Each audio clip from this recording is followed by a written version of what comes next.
Your landscape compositions are missing one element, and most photography advice never mentions it. Everyone tells you dramatic locations and perfect light are what matter. Find the grand vista, wait for golden hour. Nail your focus and exposure, that's the formula, right? You've probably seen the Instagram version, where the photographer walks into the frame, stands on a cliff edge, arms outstretched for scale. That's become a cliche, and it's not what I'm teaching you. Take a look at this shot from Morecambe. There are two small figures on tidal flats. They're not posing, they're just there. And they transform this from a pretty landscape into a more compelling photograph. I'm going to show you 3 completely different compositional decisions about human presence. Not tricks, not Instagram poses, sophisticated choices that change what your images communicate. Look at these images I shot, all at the same location, all different compositional decisions about human presence. This one has 2 figures on the tidal flats, it's candid, unposed, it's just people walking, and they provide scale. This one, an empty bench facing the bay. No people visible, but the bench tells you about human activity. And these 2, same jetty, minutes apart. One empty, one with a person. Completely different images. And this is the key point. These aren't the same photograph with a person added. They're 2 fundamentally different compositions, communicating 2 different ideas. The empty one is about architecture and water. The one with the figure is about human relationship to vast space. Same light, same location, different compositional decision. So here's what I'm teaching you. 3 different compositional relationships with human presence. Not add people for scale, that's the Instagram cliche. This is about making sophisticated decisions based on what you're trying to communicate. First decision, including real people authentically, not performing for the camera. 2 people crossing the tidal flats, dog walkers silhouetted on the beach, figures walking the distant jetty.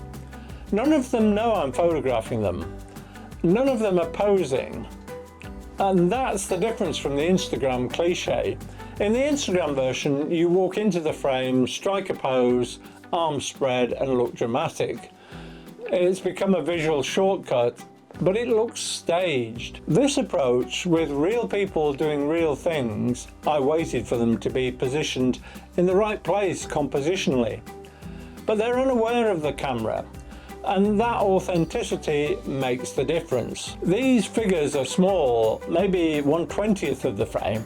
They're not the subject, the landscape is the subject. But they provide human scale genuinely. So try this. Wait for real people to naturally move through your composition. Instead of posing yourself or asking someone to perform, it takes a bit longer, but it looks more honest. What if there are no people around?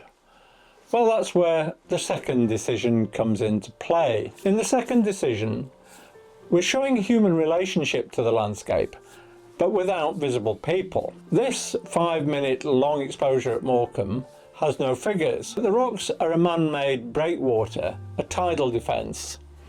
You're looking at human intervention in the landscape without anyone being present. This abandoned boat, somebody built it, sailed it, and left it.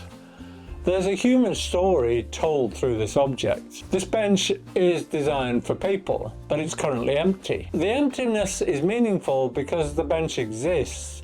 It's designed but unoccupied. And this works when you can't include people or choose not to. So look for marks, structures, objects, evidence of human activity requiring no figures. So try this. Photograph places where humans have clearly altered or used landscape.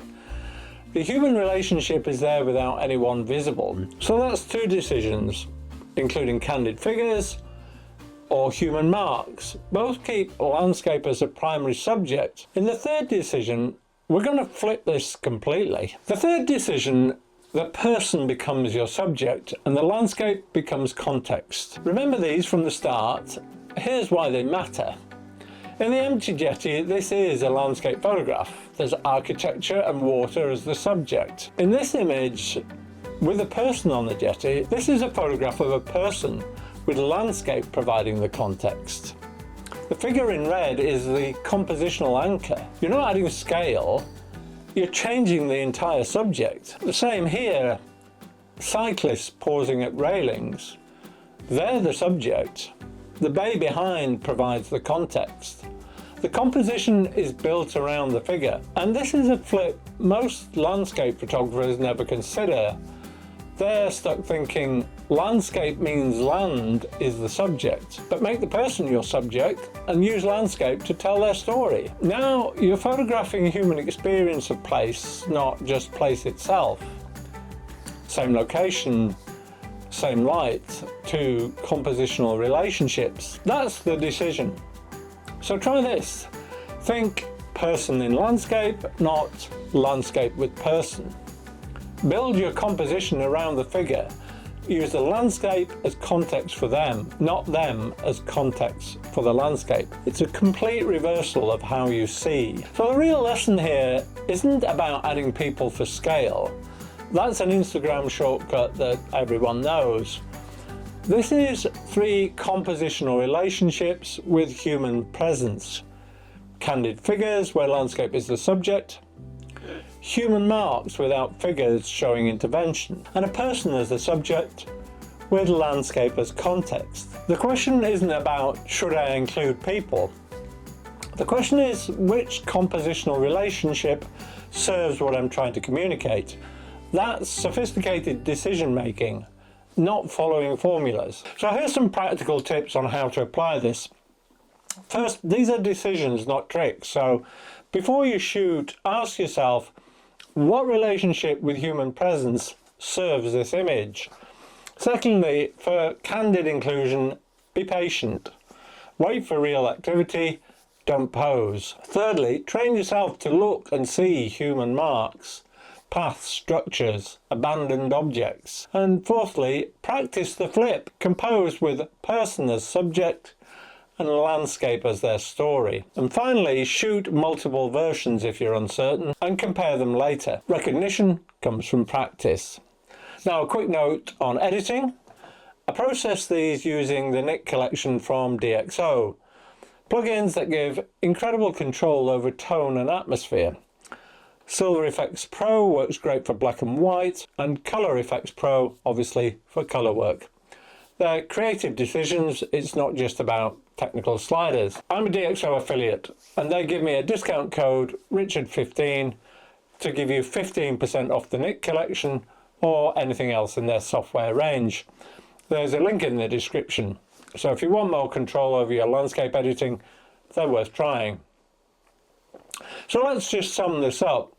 The 3 compositional relationships with human presence, candid figures, human marks without figures, person as a subject, landscape as context.